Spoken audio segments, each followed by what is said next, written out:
had to try to think of something else to do a session on that would be hopefully helpful to you guys. Given that last year we did a lot of economics-y stuff and that stuff's all up on the website or whatever, it didn't seem worthwhile repeating all of that. That stuff's all there if you want to go and have a chat about it. We did development a couple of weeks ago. Kim did kind of rightsy stuff. So my guess would be that debates about inequality would be pretty hot topics given what's kind of going on in the media at the moment. And Piketty's book Capital. If you haven't heard of Piketty's book Capital, you haven't at least read a book review of it by now. You're really not trying very hard. It's been covered by every media outlet in the known world. So at some point, you really want to read something about this 700-page book that everybody is talking about. Of course, you could read the 700-page book too, but that takes a long time. So inequality, really important. So just like for those who are in the session about development, inequality debates, because they share quite a lot in common with development debates, also share the same basic first principles. They're journey versus destination debates. So if you weren't in that discussion last time, basic first principles are about the kind of simple mechanics of the debate. What's the when you really dumb it right down to kind of year 7 level, what's the simplest way of understanding what type of clash is occurring in this debate?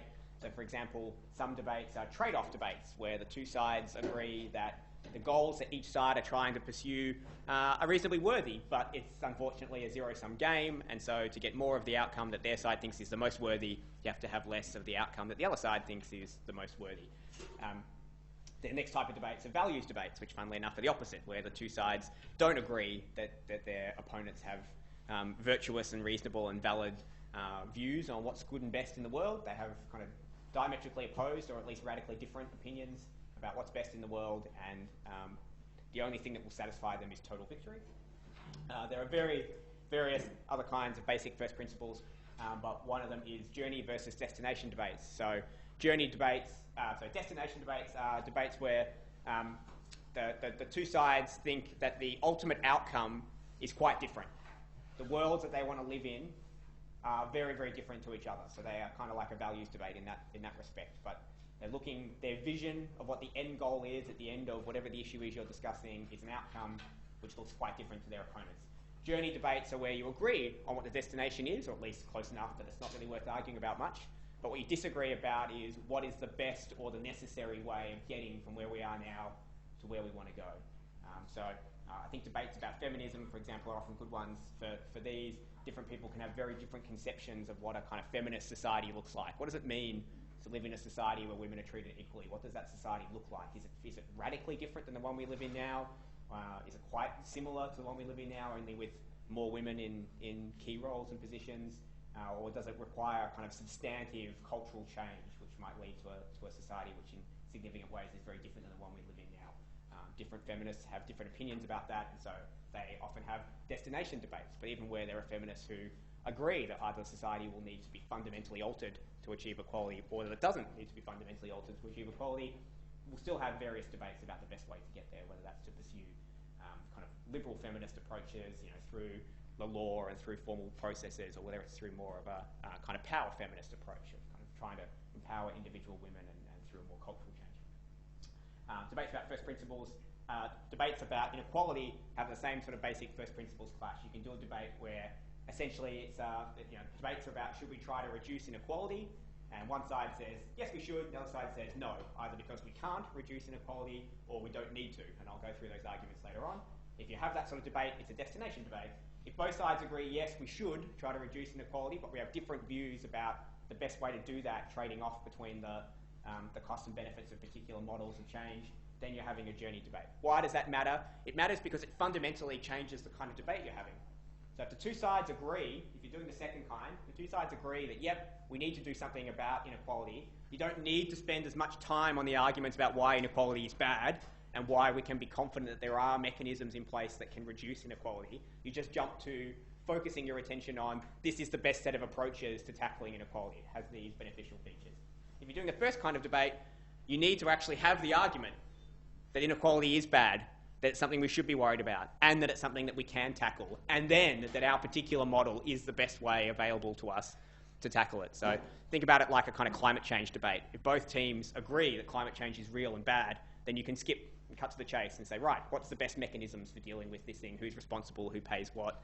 how do we divide up the responsibilities? One side says, no, we're not persuaded climate change is real, and you've got to go right back to the start and actually have that argument. Not that I'm suggesting you should do that, but some teams will do that, and obviously change the debate a lot. So in the very early parts of the debate, basically, once the first negative speaker is about 30 seconds in, it should be clear which type of debate you're doing. And that tells you about which arguments you can focus on. So, in large part, debates about inequality come down to debates about poverty. What does poverty mean? Why does it matter? How do we define it? Poverty is a notoriously slippery term in academic terms to define, but essentially there are two different approaches to the question of defining poverty. The first is to think about poverty as an absolute, that there's a clear-cut, kind of quasi-objective, obvious group of people who are the poor. And one way of thinking about that is, that group of people around the world that live on $2 a day or less. We often think of them as the people living in extreme poverty.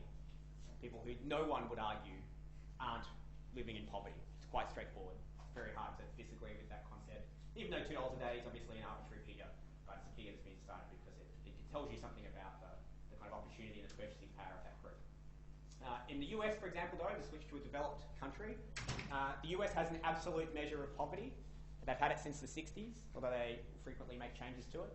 But the core measure still remains the same, and that is they take a basket of basic goods, the things that you need to survive. So a basic shopping basket full of food and necessities and the cost of rent and basic clothes and things, and they bundle all of that up, and then they multiply it by 3, and they say if you earn less than that, you're poor. That's the poverty line. Right.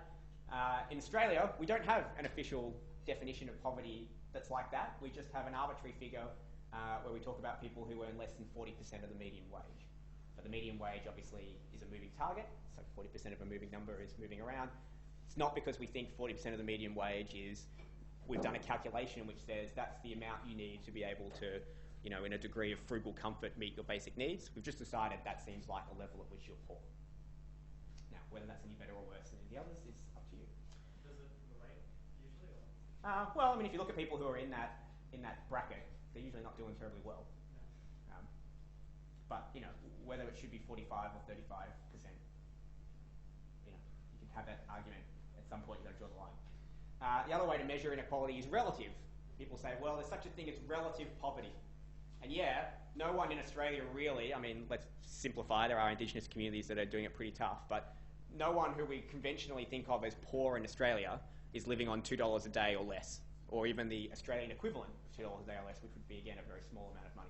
$2 a day, even in a poor country, is a very, very limited amount of discretionary income. Does that mean we would say that there are essentially no poor people in Australia, or no poor people in America or New Zealand? No, most people wouldn't say that, although some would. But most don't. Most would say relative poverty still matters. But relative to what? So the first would be relative to the wealth of others. You say, well, I'm poor because Gina Reinhardt has billions of dollars, and I don't have anything like billions of dollars, so compared to her, I'm quite poor. That's not really a measure of poverty, though. That's a measure of inequality. The gap between her wealth and my wealth is great, but that doesn't automatically mean that I'm poor. I might still be doing pretty all right, but nevertheless, there'd be a huge gap between me and Gina, and that is the case. So relative to others in society is not very helpful. What about relative to an arbitrary measure? This is essentially what we do in Australia, is we pick an arbitrary number, like the median wage, which is just a number, and we say, if you have a certain proportion of that median wage, you're poor. And that's a good rough guide, but it's pretty rough. Again, people might still be living on 30 or 40% of the median wage, but still be relatively comfortable, depending on their circumstances and where exactly they live.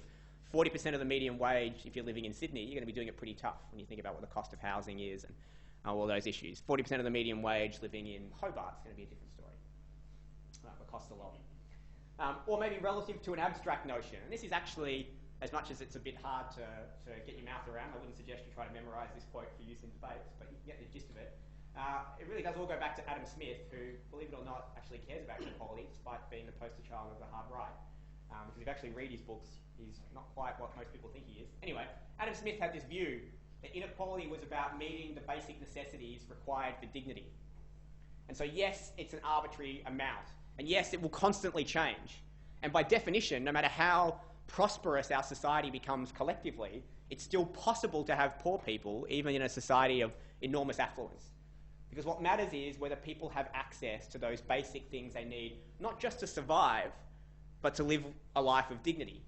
And so the example he gives, and it's had on the archaic side, is a linen shirt is an example of something that no man would want to walk down the street not wearing a linen shirt, because it would indicate that he was so poor as to be looked down on.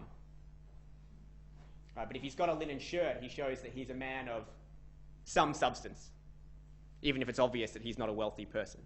And that idea that, yeah, you might have a TV and you might have an Xbox, but you're still obviously poor and there's still a loss of dignity, which often associates relative poverty, is something that I at least find pretty powerful. And I think if forced in a debate to define what poverty means in developed countries, that relative poverty, relative to notions of dignity, can be quite a powerful one. But you have to go to unpack it. Yep. Is that similar or different to like Sand and Aristotle and what we were talking about earlier? Is that extra level of basic? Yeah, so Sen's argument's less material-based and more capabilities-based. So Sen would say poverty is about not having whatever resources are necessary to be able to, as he put it, live a life you think you have reason to value. So that would mean things like if you lack the resources to get the level of education you thought was reasonable, or you lack the resources to be able to have the time you needed to focus on the things that you found enjoyable. So if you had to labour 80 hours a week and had no effective leisure time, that's not really a life you have much reason to live, even if that 80 hours of labour might result in more income than the average person in your area. If it means that you're just kind of focused all day, every day on kind of getting up and working, that's not such a great thing. So Sen's not materially defined. Sen focuses on capabilities, of which material issues are a part of that, but not always. But Adam Smith is very material focused, that you need to be able to demonstrate that. And so there's a great Daily Show clip you can look up where there's a clip from Fox News where these guys are saying there's no more poverty in America because 60% of all the poor people in America have air conditioning, and 80% of all the poor people in America have televisions, and 50% of them have DVD players. And they're saying, so what is this poverty, right? I mean, if you go back to the 1950s and you said 80% of households are going to have an air conditioner, and like 95% of them have a refrigerator, those people would have been seen as fabulously wealthy. They would have been seen as the elite of the elite, to have a refrigerator and a television. So we're all a bit soft in this day and age, and we talk about people being poor. How can we talk about poor people when even the poorest people in our society have so much stuff? And Adam Smith would say it's not about stuff per se.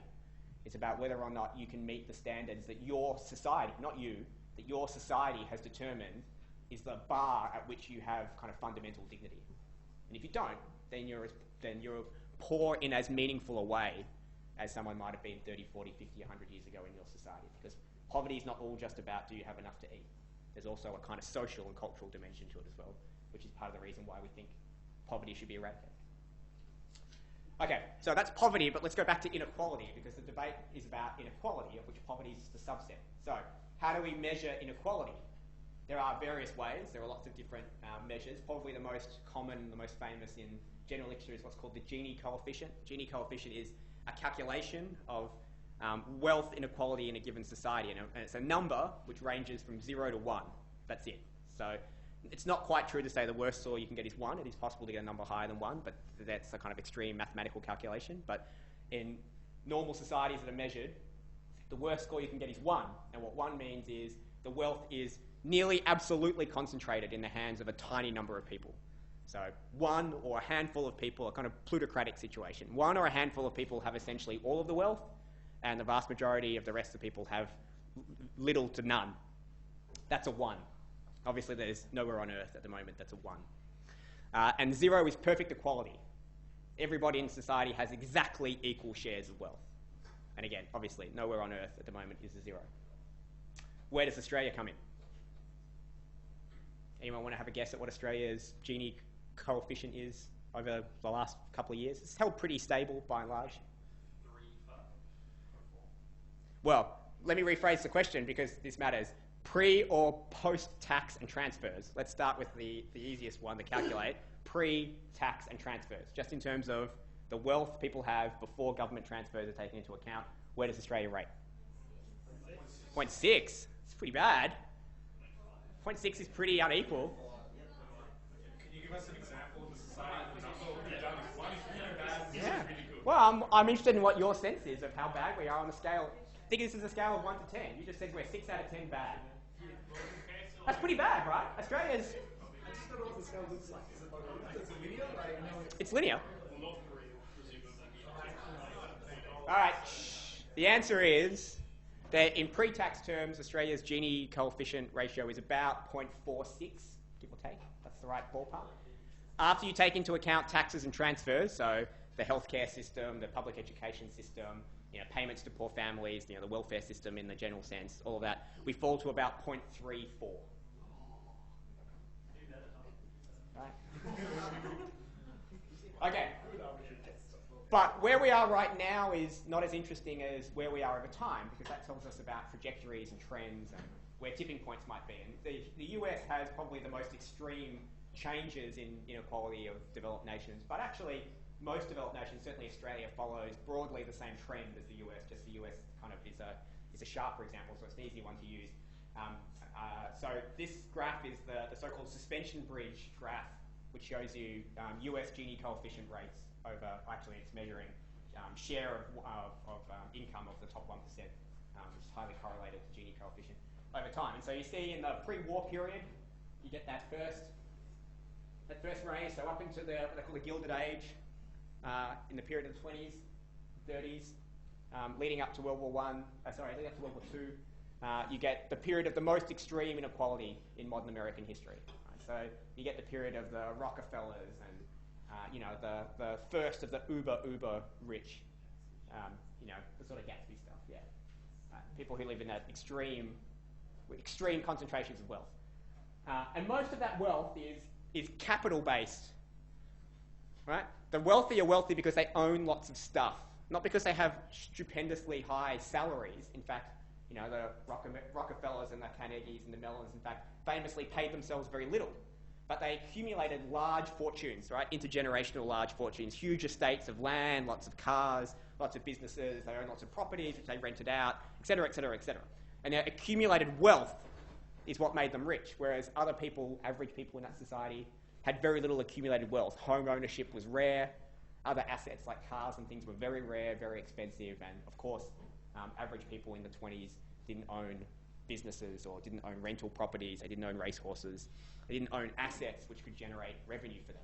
They just lived off their labour. And if they bought a house, it took them their lifetimes to pay it off. So it doesn't really count much as wealth if most of it's debt. Right.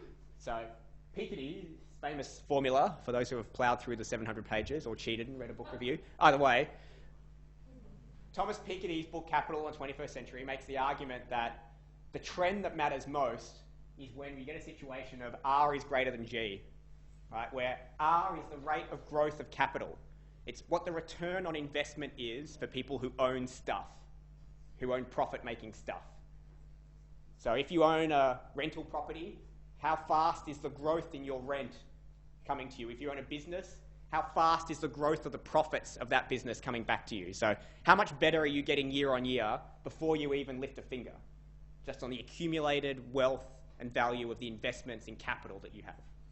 G is general growth in the economy, right? It's GDP growth. And yeah, there's a relationship between GDP and the rate of return on capital, but importantly, general growth is the biggest driver of individual wealth, of average wealth.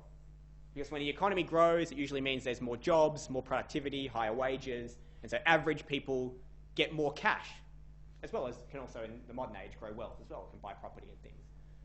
But you can have a situation where the rate of return on capital is relatively good, but the rate of growth is relatively poor.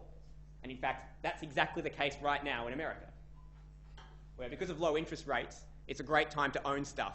If you've got money or you've got assets you can borrow against and you can expand your wealth, it's great because the rate of interest you're paying is low, but if you invest in the right things, they can be growing quite reasonably and you're making a fortune. But because the rate of growth in the US economy is low at the moment, it's high unemployment, wages are suppressed. Right? For average workers, it's a pretty tough time to be growing the wealth. But if you've already got wealth, now's a great time to exploit it. So yeah, they're related to each other, but the two of them can break away. You can have high rates of growth and low rates of return. In fact, that's likely to be correlated. If growth gets too high, that interest rates will rise to try to slow the economy, that'll lower the rate of return on capital investments, but it still means that people might still be getting employed and doing well. But at the moment, we've got the reverse problem. So in this period, the reason why inequality falls so dramatically is because there's a lot of wealth destruction that goes along with the war. Right? Government taxes go up, which start forcing people to sell off stuff. Governments start to appropriate properties and businesses. Also, the economy shifts, right, away from consumer goods into war activities, which in those days weren't privately owned very much. Whereas obviously now, if America decided to go on a massive war, it'd be great for private sector wealth owners. But then, wasn't such a great thing because most of those things became government owned and nationalised. So you get huge destruction of capital, right? And then in the war, in the post-war period out to the 70s, you get steady and sustained growth. This is the period they call in US history the Great Compression, right, where the gap between the rich and the poor compressed to the greatest amount that we've ever recorded. Because the economy grew in a sustained fashion for 2 or 3 decades, unemployment became incredibly low, average earnings and average wealth grew, people started buying their own homes, buying cars, investing in businesses. The average man's relationship to the wealthiest grew significantly. But then you see it starts to flick up again here, and this is from the 80s onwards, this is a period of deregulation and Thatcher and Reagan, and the rules start to get lifted on what the capital earning class can do to increase their wealth. The rules that prevent them from investing in certain kinds of things or engaging in certain types of activity get lifted. It's a bonanza for them and they make a ton of money and they pull away again from the average. And in 2007, 2008 is the global financial crisis. Again, huge destruction of capital. Lots of stocks and bonds and shares and companies go to the wall and the people who own them get taken to the cleaners. And we see inequality start to fall again.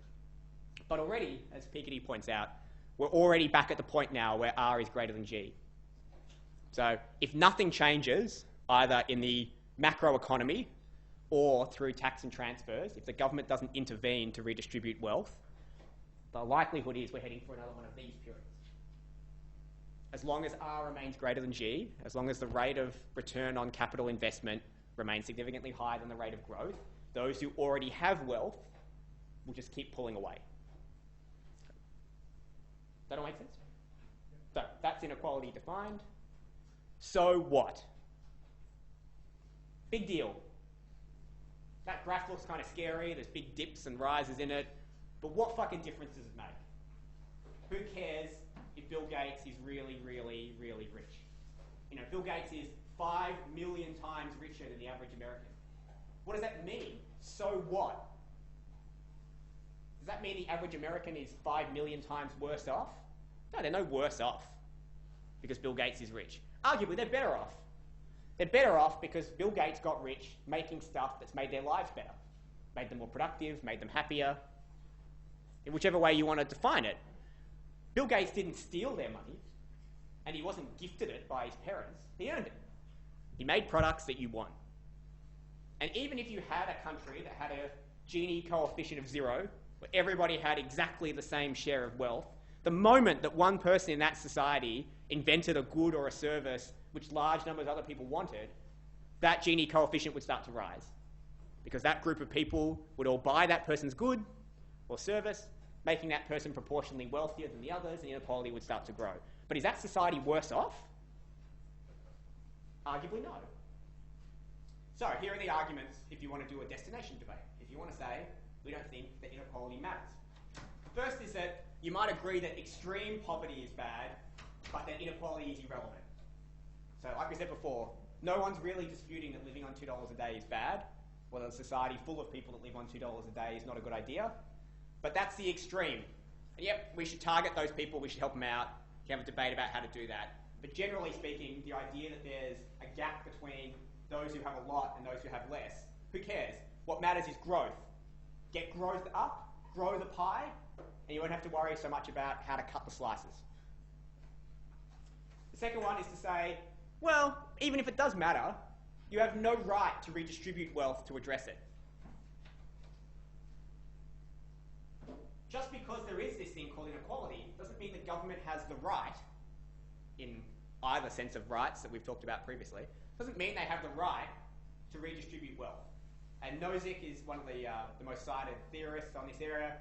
His theories of justice explain in the most extreme terms. Nozick is an extreme case, right? It's a hard case example.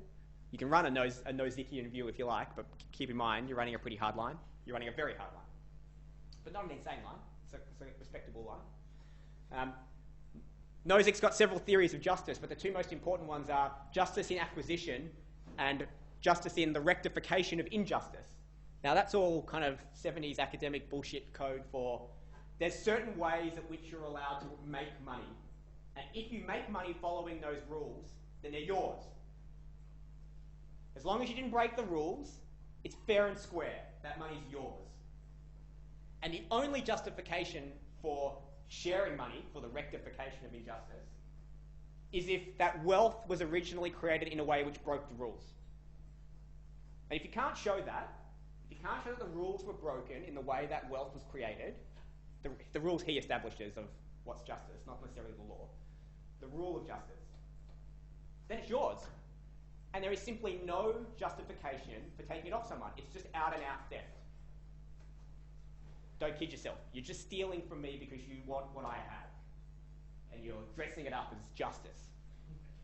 And so his rules of just acquisition are pretty straightforward. The first thing he says is, you own yourself. Nobody has a claim on you. And everything that you do, you own. So it's the extreme case of, I built this business from the ground up. You know, I took a hammer and nails and some wood and I built me a shop. And then I made widgets and then I sold them. I did it all myself. Right? It's 100% me. So how can anybody else say that they deserve a share of my stuff? They don't. I made it all myself. Right? He takes that to quite extremes and says, you own the things, not just the wealth, but things like land, property. You own the things that you transform with your labour. It's a Hobbesian view as well, right? Those are very Hobbes. Yeah. Is it, just on that, is it related to Locke's labour theory? Like It's regarding the fruits of your own labour? Yeah, it's similar. They share similar views, although they don't start from the same premise. That's a different premise. But they come from the same idea, which is what you transform is yours. Right? So, Nozickian responses to inequality would be to say, unless you can show me that the inequality is a result of injustice, and the Bill Gates example, no injustice there. Bill Gates didn't steal from anyone. He didn't put a gun to your head. He just made something you want, and you put your hand in your pocket for it. So you can't have any of his stuff. What would he say in terms of like passing wealth on intergenerationally? He'd say fine, because he's got rules about just transfer of wealth, which I didn't put up there because I already had too many words up there. And he would say, totally fine. If you earned it correctly, and you transfer it correctly, and he's got rules for all of that, he would say, totally fine. He's got no problem with intergenerational wealth. Is he okay with taxation? No, taxation is theft, unless it's to rectify injustice. What would he say to someone who said Bill Gates would have nothing except the electricity grid was provided by the states, and so it's probably appropriate for the state to reappropriate some of the wealth, given that they contributed at least some part to the creation of it? He would say, nah, communist. He would say, if you want to have a rule which says that people who want to access the electricity system have to pay for it, like I'm sure Mr. Gates did, then fine, you can have that rule. And if Gates decides he wants to use your electricity grid, he should pay a share for that. I understand that argument. And if he wants to use the roads and you want to have a user pays toll system that says he has to pay every time he drives down the street, fine, okay. But redistributing his wealth on the grounds that he has more than somebody else, that's just theft. But it's not quite that Bill Gates used the electricity in his factories, even if he had his own generators.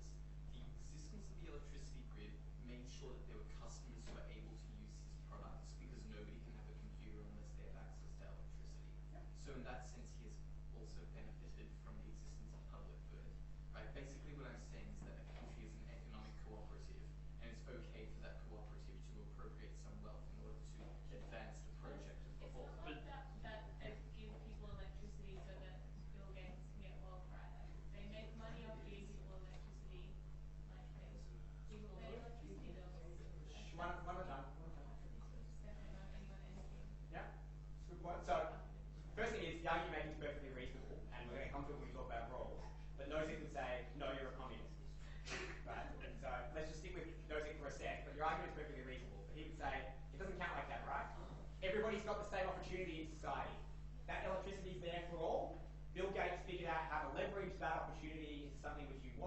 made a shitload of money off it, it's his money.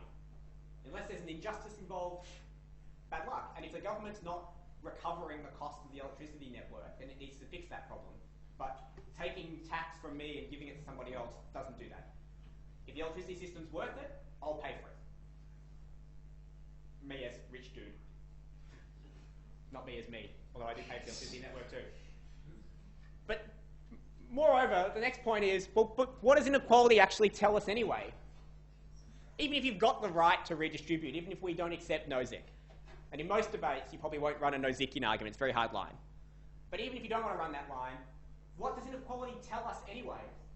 If we're putting aside the first point, we're not talking about extreme poverty, because everybody wants to deal with extreme poverty.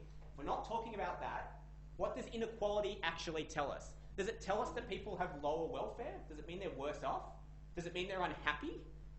Well, there's no evidence of that. There's plenty of surveys that measure people's subjective feelings of happiness, and none of them indicate that being richer is associated with higher levels of happiness. There's a tipping point, right? People who are miserably poor tend to be miserable whilst being poor. But once you get to a certain level, and it's not very high, it's actually not very high, it's not even middle class, the gains proportional to happiness and wealth become very low. And then there's a point at which they start to flip around, where some of the really wealthy people can actually be quite unhappy. It's quite stressful to run the empires it takes to be very, very wealthy. It depends. If you've got massive inherited wealth, you're probably super fucking happy.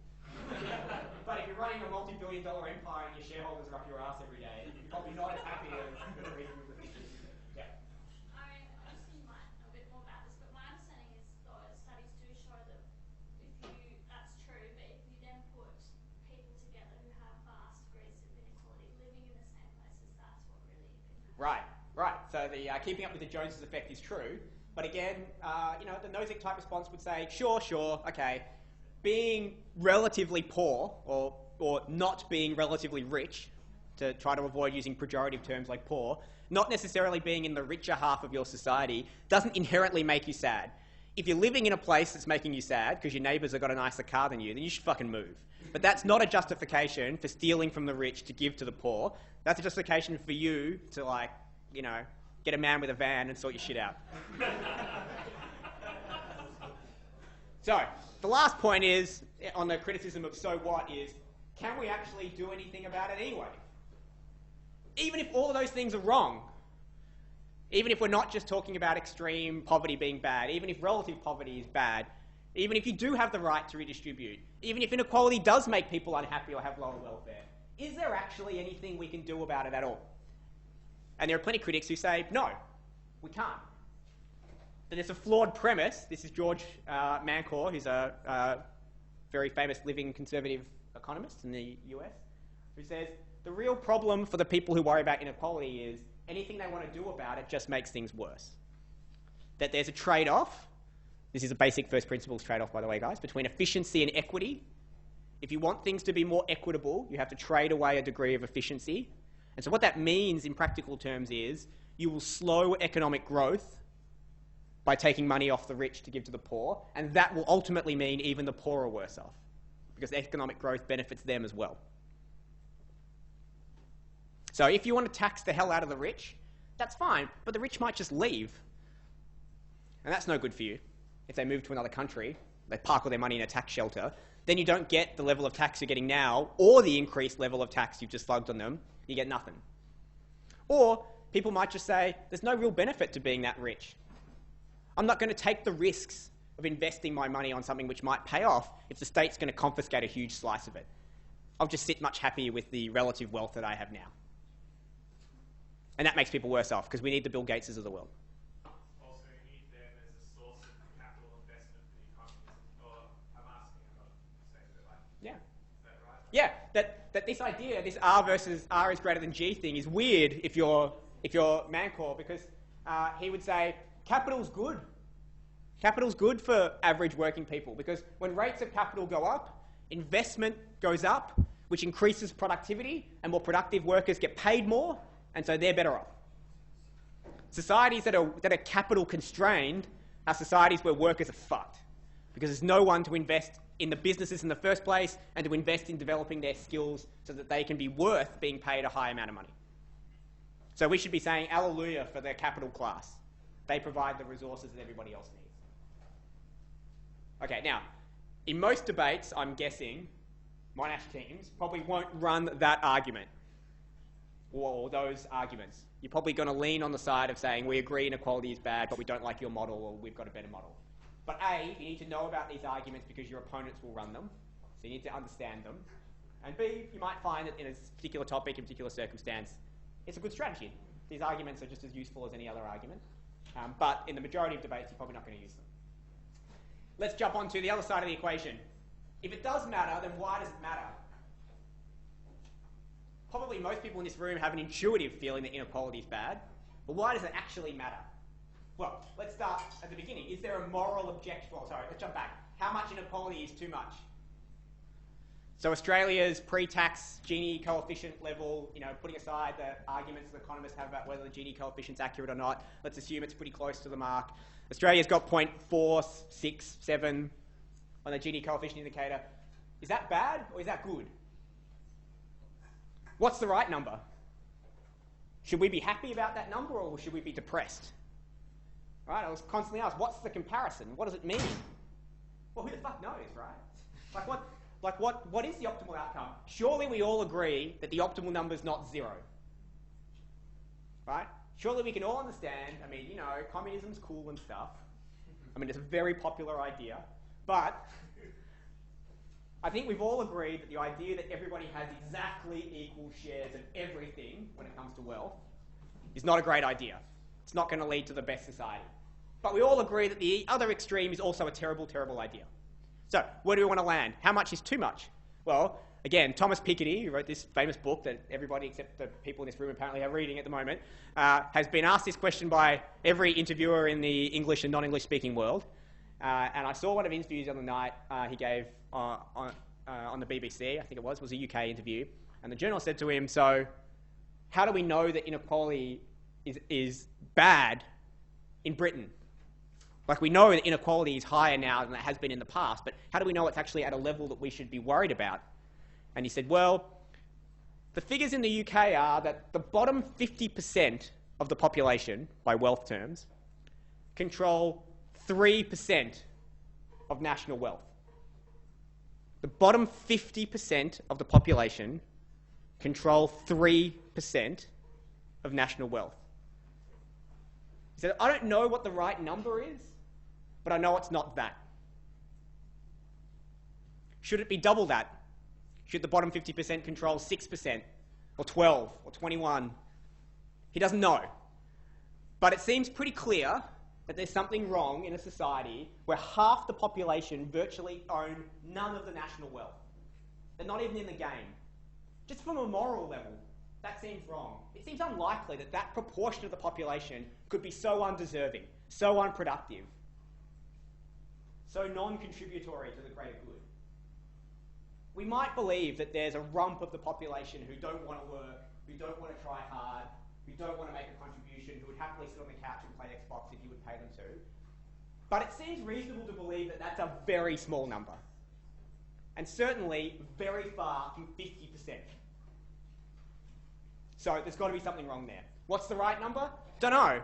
But unless you tell me you're confident that 3% is the right number, and I tell you it's too low.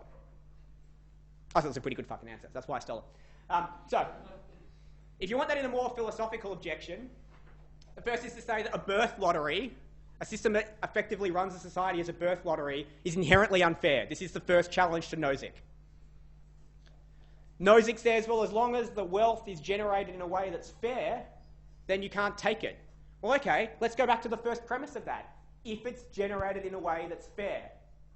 Well, what's fair about living in a society where overwhelmingly the circumstances of your birth determine the circumstances that you'll have at your death? And that's what we have in the US, right? Where what they call social mobility, the likelihood that you will change social economic classes in your life, either up or down, is incredibly low. If you're born into the top 10%, the chance that you will fall out of that top 10% in your lifetime, not temporarily, but at all, is nearly zero. There's a huge safety net that sits there. And think about it, it's easy to imagine why that's true, right? If you're the son or daughter of a wealthy family, You go to the best schools, whether you like it or not. You're going to get a better than average education. You're going to have tutors if you're falling behind. You're going to travel. You're going to be worldly. You're going to be surrounded by intelligent people who read to you and talk to you about smart things all day long. It's pretty impossible that you're not going to do well in that circumstance. But even if you do, even if you fuck it up, all that intergenerational wealth comes in behind you. And if you don't believe that, look at the Bushes. Right? George Bush Jr. was a total fuck-up. His entire life. He was a drunk, he was a bankruptee, right? He dropped out of university, and he became the president. Yeah, well. Why? Most normal, most average kids couldn't have half as many fuck-ups as that and end up still in their own socioeconomic bracket, let alone in the highest socioeconomic bracket. There's one definition of wealth that's sometimes used by economists, which is, in an emergency, however you define it, how much money could you bring to bear on a problem within 24 hours? From any source. How much could you borrow? How much have you got? How much would your parents give you? How much would your friends give you? If you had to sell your car, anything you could liquidate, anything you could move, how big a pile of cash can you create in 24 hours if it was an absolute life and death emergency? And for the bottom, like 20, 30% of the income bracket, that's a number that's listed in like $3,000 to $4,000. That's the biggest amount of money they could bring to bear on a problem that was urgent. How much do you think the Bush family could bring to bear on a problem in 24 hours? Now, whether you think that's a criticism of them or not, it's not the point. The point is, it's an unfair system inherently if the circumstances of your birth have already determined the circumstances of your life. That's not a meritocracy. That's not a system in which, even to use Nozick's logic, you can justly acquire wealth. There's an inherent injustice in the system to begin with. You talk about a genetic meritocracy as a rebuttal to that, or is that not really understanding? Well, only if you think you can prove it, right? And it doesn't seem likely at the moment that people's success is totally correlated. I mean, it's impossible to measure now. We don't quite have the technology to know what people's genetics tell about their potential in terms of things like wealth creation. But even if we did, it would seem pretty unlikely that was the case. So, if that's the case, if it's inherently unfair to have the system we have now, to live in a society where the suspension bridge is on the downward swing, if that's inherently unfair, then even by Nozick's rules, we have to do something about it. So, what's the principle we use? We're still talking morality here. What's the principle we use to determine how much redistribution is fair? Before we get to the mechanisms, we'll come to that. How do we know how much we're allowed to take from the wealthy, even once we've decided that we can take from the wealthy? Well, Rawls has a great view on this, right? Rawls's book, Justice's Development, is a classic. Everyone should read it. There's a revised version, which you should actually read, but there's a pretty good chance that Rawls was the greatest living political philosopher of the 20th century. So if you haven't read his stuff and you debate about political ideas, I don't really know what it is you're reading, but you should read that. So he has a series of principles of justice which are sometimes summarized as equality, need, and desert, as in just desserts, not delicious things. The first rule is each person is to have an equal right to the most extensive total system of basic liberties compatible with a similar system of liberties for all. So when we decide this issue about how do we balance people's rights, we should come up with a system where you have the greatest collection of rights possible such that everybody else has the greatest collection of rights possible. So he's in a way, he's a bit of a halfway house. He's not taking the extreme Kantian rights perspective, but he's not a strict utilitarian because the end point for him is still rights and liberties. How many rights and liberties can we give? That's the end. Not preferences, not satisfaction, not happiness. Right? He's still talking from a perspective of rights. We want to give people as many inviolable rights as we can. How do we determine that? Well, the system which allows for the greatest spread of those inviolable rights equally throughout the community. Then he says, this is his most important one, it's called the difference principle, and every debater should know this. This should be as known to people as the harm principle and, big government and small government and all that stuff. This is absolutely one of the great breakthroughs of political philosophy ever. He says social and economic inequalities are to be arranged so that they are both A, to the greatest benefit of the least advantaged. That's absolutely critical, to the greatest benefit of the least advantaged. So he's saying we can take as much as we want from others to give to the poor, as long as of all the people affected, it's to the advantage of the least advantaged. So what he's saying is we can take shitloads from the rich, right up until the point where taking any more from them would make the poor worse off. So he's acknowledging, right, that there's a point. We can't just smash Bill Gates apart and take all of his money and distribute it amongst the poor and think that ultimately that's going to leave our society better off. Because all the other Bill Gates style entrepreneurs are going to say, fuck! And they're going to take their money somewhere where that's not going to happen. So there's a limit.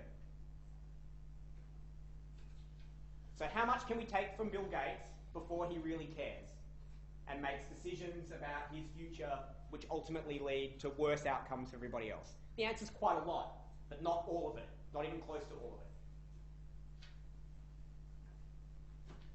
But that difference principle is absolutely critical to understanding the kind of philosophical response to injustice, to inequality. Right? It gives you your framework to then situate all your other arguments in. But next he says, we also have to understand that there is a certain amount of structural inequality in society which comes from the attainment of certain positions, like being the President of the United States is an inherently advantaged position. And it's not possible that we can give one person the position of President of the United States of America in a way that is to the advantage always of the least in our community. It doesn't work like that. So how can we have a system where some people can have hold privileged office without that violating our difference principle and our rules on justice? He says, well, economic inequality should only be attached to offices and positions that are all open under conditions of fair equality of opportunity. In other words, if we have a fair and open and just political system, then it's okay that someone wins the election and becomes the president and therefore wields great power, and that establishes social and political and economic inequality, as long as those processes are open to all, genuinely open to all, not just in name only, not just anyone can raise their hand or put their name on the ballot, but a real, open, fair, just political system. Whether you think we have that now or not is a point for another discussion. But from a philosophical perspective, that's important. The second moral objection, beyond rules and the birth lottery, is the idea that inequality matters because it changes our perception of people. The way our society operates, we tend to conflate outward wealth with inner worth. We tend to assume that those people who are rich are smart. We tend to think that those people who are wealthy have insight, and that those people who are poor are less worthy of being listened to. Right, and we see this all the time. How many times does the government of the day, this one included, want to appoint an expert panel to look into the health system or the education system or something they know nothing about, and their sole qualification is they're a successful business person? Like the folks who ran the Commission of Audit for the Federal Coalition had no expertise in 90% of the areas that they were looking into. Arguably 100% of the areas they were looking into. He was one of them, yeah. But they're successful business people. They're wealthy people. They wear nice suits. They live in nice neighbourhoods. And on television, when they speak, they seem to project a sense of credibility and gravitas. Because that's how we socially construct our society. We think that there must be, inherently, before we've thought about it at a conscious level, there must be some correlation between how this person got to be so rich and powerful and the fact they're probably right about stuff, they're probably smarter than most people about stuff. I've heard there is a high correlation with billionaires and IQ and rich universities. Well, again, also rich universities tend to be democratic, but I've heard there is some level of high correlation. Well, it depends on who you're talking to, right? There's a huge number of people who are in high net worth individuals in the world who inherited their wealth. That's why It has absolutely nothing to do with their IQ or their own business decisions. Some of the richest people in the world aren't old enough yet to own businesses. So it may be the case that some rich people are very smart. I'm not here saying to you the argument is rich people are dumb. What I'm saying is we shouldn't start from the premise that because you're a billionaire, because you made a really good phone, you therefore should be listened to about global warming. I'm saying maybe you should be, but we shouldn't start from the premise that you should be. But we do. Okay, beyond the moral objections, what about the practical objections? And there are a large range of them, and different people disagree, even people who are on the side that says inequality matters and it matters for moral and practical reasons, there are people who disagree whether all of these things are true, right? So again, when you're setting up your case or you're making your arguments, you'll have to choose how many of these you want to defend. Some are easier to defend than others. Probably the easiest one to argue about why serious levels of inequality are bad, that pretty much everybody would agree to, who's on this side of the debate, is that it distorts democracy. When you have a very powerful, entrenched wealth class, it's very straightforward for them to buy influence. And we already see that, right? If you look at the US, we see the power of lobbyists, the power of wealthy corporations, quite often is far in excess of the power that the community have. So in Paul Krugman's analysis, the Nobel Prize-winning economist who writes in the New York Times, he says, if you want to see the evidence of this, look at what happened after the global financial crisis. The first thing the American government did was save the banks. Right? No expense was spared to save the banks. And to save them in a way which preserved the value, their capital value, to the wealthy. The wealthy weren't asked to give up their share. Right? The government didn't say, we're going to save the banks by taking control of them and ensuring that average people's mortgages don't get called in. But the people who are going to pay for that are going to be the people who own the shares in these banks and who took the risk and have failed. Instead, the American government protected the banks in a way which, as much as they possibly could, protected the capital value of those banks to the wealthy. And then after that, they kind of stopped. And they said, oh no, now we've got a financial crisis. Now we have to adopt austerity measures. Now we have to wind back spending on health and education and on the poor and on the environment and all the things which more greatly affect average and lower class Americans. Now why did that happen? It's because the people who had the ear of the government were the wealthy people. They were the first in the door, and they were the ones who were believed, because of our social conception of wealth. The government was convinced by these wealthy people that the most important thing they needed to do was protect the wealthy class. And then after that, there was no powerful voice saying, but what about everybody else? So it's pretty straightforward that when inequality gets out of control, democracy is the first thing to be distorted in a way which we obviously shouldn't accept. But here's where things get more complicated. Krugman says it's more than that. It's also that social mobility gets impaired. And this is critical, right? Because even if you think we should tolerate a higher level of inequality than some other people who you know might, even if you think it's okay if we were at 0.6 on the Gini coefficient or 0.65 or 0.7, even if that's all right, you probably think that's all right because you have a fundamental belief in social mobility. You think that even at that level of inequality, it would still be possible for talent to rise to the top. That a smart kid could get enough education to be identified as being smart, maybe get a scholarship to a good university, get good grades, go on to be rich. That the rags to riches tale is possible. And so as long as social mobility is there, as long as there is a degree of meritocracy, then maybe inequality doesn't matter. For what matters less than we think.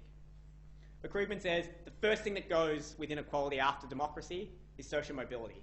And there's a thing which the White House, one of the White House economists developed called the Gatsby curve. And the Gatsby curve says that there is a correlation between higher levels of inequality around the world in different countries over different periods of time and lower levels of social mobility.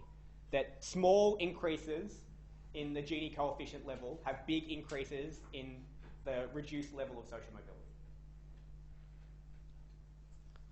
And again, it shouldn't surprise people why that's the case, right? Because as the rich get richer, they pull up the ladder.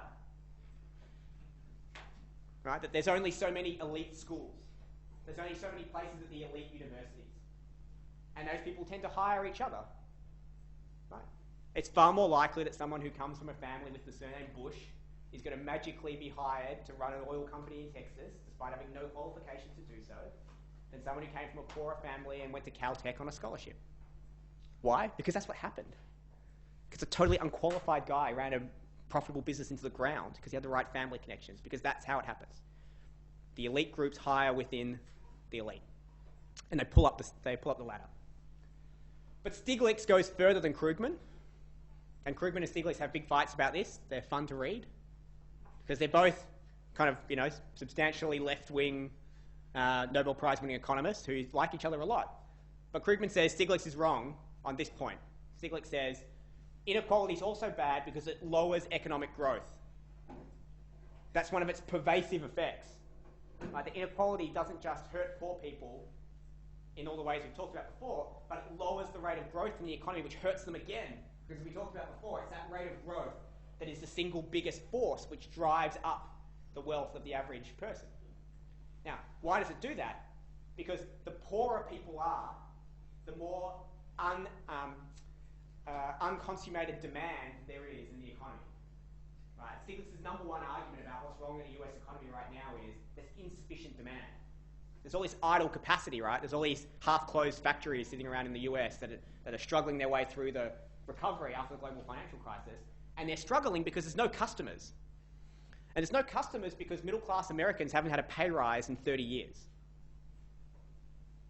And so as their wealth stagnates, their consumption stagnates. And one person's consumption is another person's income. So if the middle class, and of course the working class, aren't spending, then we can't meet aggregate demand, which means there's no growth. And so America's got high rates of capital return, but low rates of economic growth, because all the money's being made by money making money, not people selling things. And that's a problem. Krugman says he's not convinced about that. The broadest arguments made are by people like Wilkinson and Pickett, not Piketty, that's different. These are two English academics who wrote a book some years ago now, 1995 maybe? Anyway, wrote a book some time ago called The Spirit Level. Really good book, worth a read, controversial. And their argument is that inequality has an incredibly diverse range of effects. Essentially, they argue that extreme inequality leads to social breakdown. And I've just given you a snapshot here of the things they argue. That societies with extreme levels of inequality have greater levels of mental illness, drug addiction, obesity, lost social capital, i.e. people lose social connection, lose social relationships, people become more socially isolated, have higher rates of crime and subsequently higher rates of imprisonment. And they say all of those things are correlated, there's an argument about causation, all those things are correlated to high inequality. And again, it shouldn't be surprising why. Yep. Does that control for the absolute level of income that the poorest would have in those areas? So like if in places where you have the worst inequality, it's also where the poorest people are the poorest. Yeah. All those things.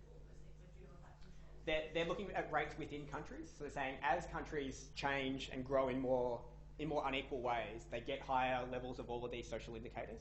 So that would control, in a sense, for that underlying level. So that underlying level's still there, but it's getting worse, and it's getting worse at the same time as that. And they say, well, it's no surprise, right? And take the mental illness one, right? Like, it shouldn't be a surprise that in a society where the working class is struggling, and the middle class, if you take the US, where the middle class is struggling to pay their bills, where they're living under the pressure that their mortgages are upside down, and the bank might call in their loan any day now, that it shouldn't surprise people that rates of depression skyrocket. Like, that shouldn't be in any way hard to understand. Right? That this is what happens when people get desperate. They get sick, they get unhealthy, right? They indulge in things for short-term gain, like Kim and we were talking about before, about why scarcity creates poor decision-making, so you get obesity. And you get social capital problems, right? That as people become more stressed out and they're suffering in other ways, that they disconnect themselves from their societies, and that has kind of cascade effects on their own communities. Now, again, that's the most controversial claim. You don't have to take it that far in a debate if you don't want. You can stick to one or more of the other three, but that is the strongest version of the argument. Okay, final slide. So what do we do about it? What's the intermediate first principles of all this? Now that you've got all the background and all the ideas, what do you do with it? Well, as per usual, there's kind of three positions at the intermediate level about what we can do about inequality. The first, the most obvious, the oldest, longest standing view about how to deal with inequality is redistribution. And I use Piketty there as my example just because he's the newest and the most famous at it, but obviously redistribution is an idea that far outlives Piketty. This goes back a long, long time. Redistribution is a simple idea that we should take from the top to give to the rest. We can do that through a variety of ways, but a progressive tax system is probably the most obvious. Piketty's idea in his book is he says the problem now is we can't just have redistribution in the ways that we had it in the sort of 50s, 60s and 70s, which led to the Great Compression, because we have globalization. So capital's mobile in a way that it hasn't been before. And so taxing capital now is more problematic than it was in the 50s, 60s, and 70s. But it doesn't mean we give up. His argument is that we should instead just have a global tax on capital, a global tax on wealth, wealth defined as capital, not as income. So what that means is that if you owned a lot of stuff, he says it shouldn't begin until you own €1 million of wealth. That €1 million of wealth is net wealth, right? So if you own a €1 million house, but you've only paid back €100,000, so in effect you still owe €900,000. You don't qualify because your net wealth is only £100,000. It doesn't matter that you own $1 million house, right? But if you have $1 million, pounds, euros, whatever, then the progressive tax rate should start to kick in, and it should cover everything. It should cover all of your capital wealth, your shares, your assets, your bonuses, your Porsches, the whole lot. Yep. How do you tax capital? Do you take some of it, or do you just take like the gains? Sometimes that's a proportion of the gains. No, it doesn't have to be a portion of the gains. It just becomes, we essentially tax capital in various ways now. He's just saying you should do it cumulatively. So it's just like having a corporate tax. Yeah. And you can choose to pay it out of other revenue, or you can sell the asset. So when you tax all of that, if it's on a global level, how does that get given out? Well, he's saying that it shouldn't be taxed by the UN or anything. He's saying there needs to be a coordinated campaign to tax capital. Because if just Australia does it or just America does it, then the wealthy will just move. I see, but it's still just Australia. Like Yeah.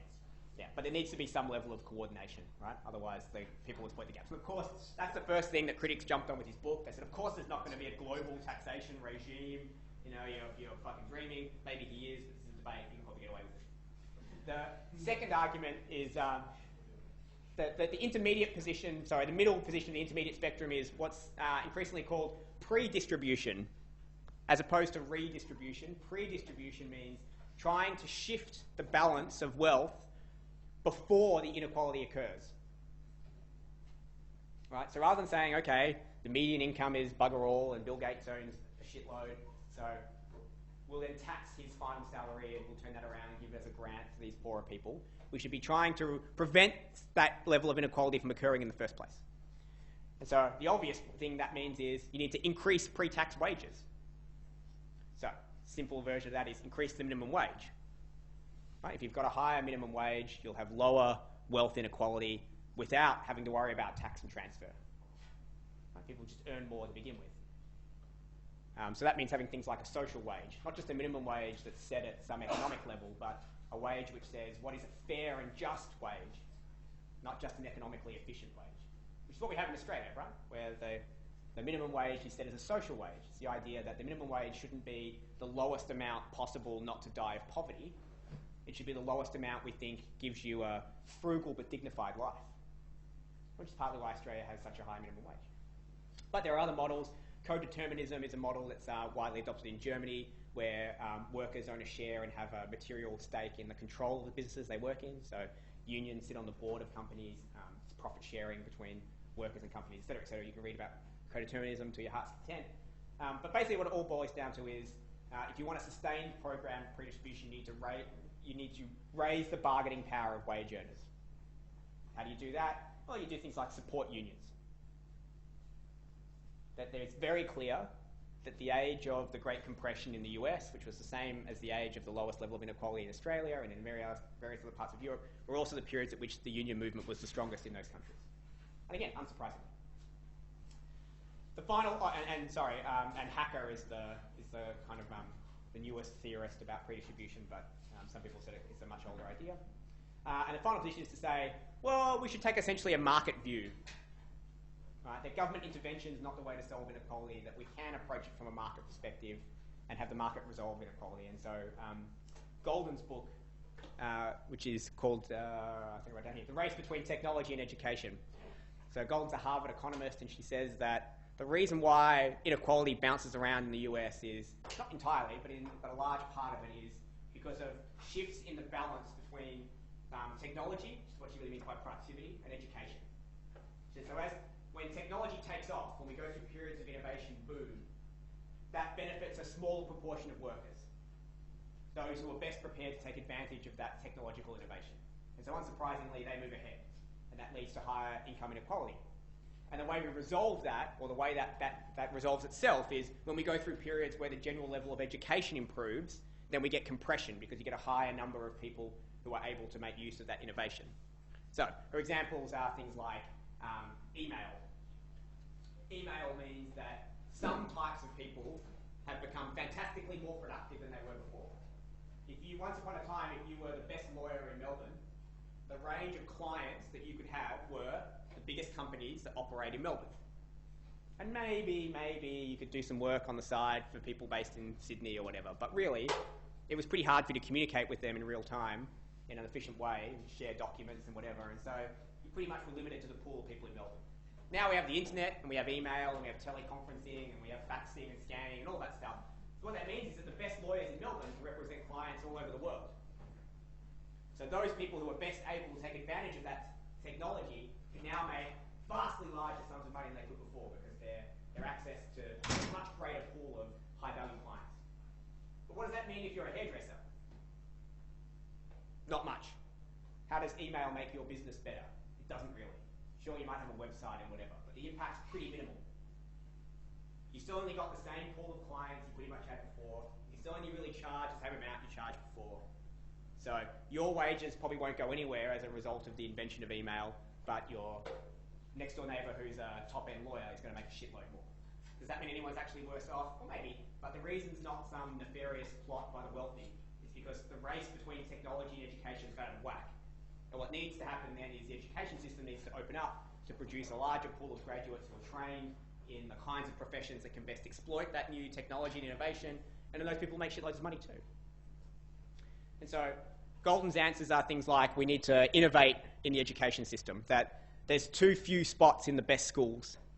There's too little access to the best universities.